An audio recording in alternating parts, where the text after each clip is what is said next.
Well, this is a reminder. This one says, I know the Quran. Well, to be honest with you, I'm a student of the Quran. And the Quran itself has the endless drops of the ocean.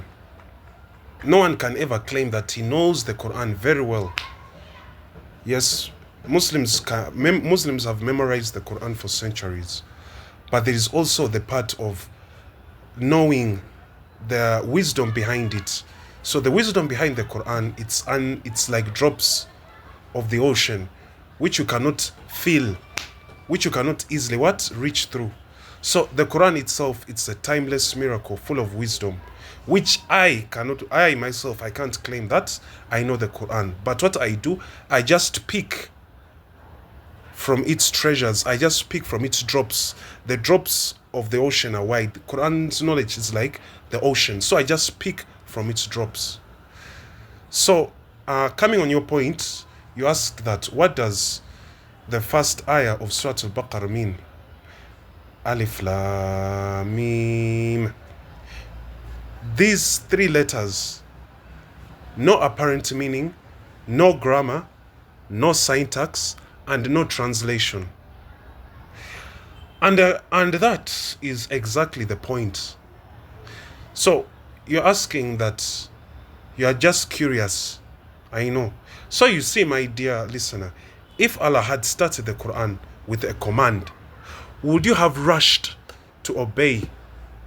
If he had begun with a story, you would have relaxed into it. But he didn't. And guess what? He began with a pause, with three letters to stop the mind and open the heart. Now, the scholars, those oceans of knowledge, like Ibn Kathir, Al-Razi, Rahimakumullah, At-Tabari, Rahimakumullah, they stood at these letters and said, Allahumma ameen, Allahu ya'lam, that only Allah knows. Why? Because the very first teaching of the Quran is not knowledge, it's humility, humbling yourself towards the holy book of Allah subhanahu wa ta'ala. Because this is a divine miracle. Yeah? We have no source of like entitlement. We have to humble to it. It's guidance. So the thing is, why does this matter? Let's ask a question in the way of true thinking. Why would the book of guidance begin with something no one understands? Why? Because the Quran is not a textbook. It is not here to satisfy our curiosity. It's here to reshape your soul. So before you are guided, you must be repositioned. Before your mind can receive, your ego must kneel, must humble yourself. You know. Now today people say, if I don't understand it, it's useless.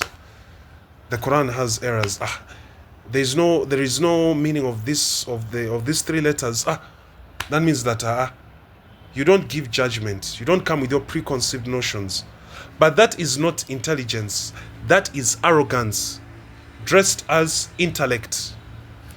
Alif Lam Mim is not meaningless. It's a meaning beyond our reach, beyond our normal understanding as human beings.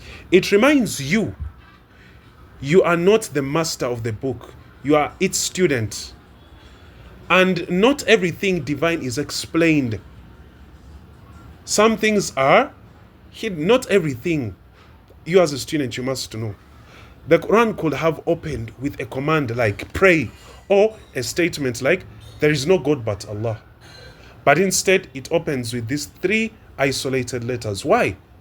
In Surah Al-Baqarah, the first letter. Because the first message Allah wants to place in your heart is, you are not in control here. You are not in control. This is not a book to read the way you read other books. This is a book that reads you. And when your pride says, I don't understand this, the Quran says, good. That's the beginning of real understanding. So here, when you look at the heart of the matter of this is, Alif Lam Mim isn't about language. It's about position. Where are you standing? At the gate of divine wisdom? Do you demand an explanation, or do you bow in trust? Before you receive light, you must empty your vessels. Before you receive guidance, you must admit you are lost. That's why the Quran begins here with the unknown, with surrender, with a surrender. Before knowledge, Allah teaches humility. The first lesson of the Quran is sit down. You are not the teacher. That's discipline. You don't read Alif Lam Mim. Alif Lam Mim reads you. Not every divine message is meant to be dissected. It's not meant to be dissected. Some are meant to humble. Submission begins with only Allah knows. Wa huwa ya'lam. It's Allah who knows. That's how submission is. Assalamu alaikum wa rahmatullahi wa barakatuh.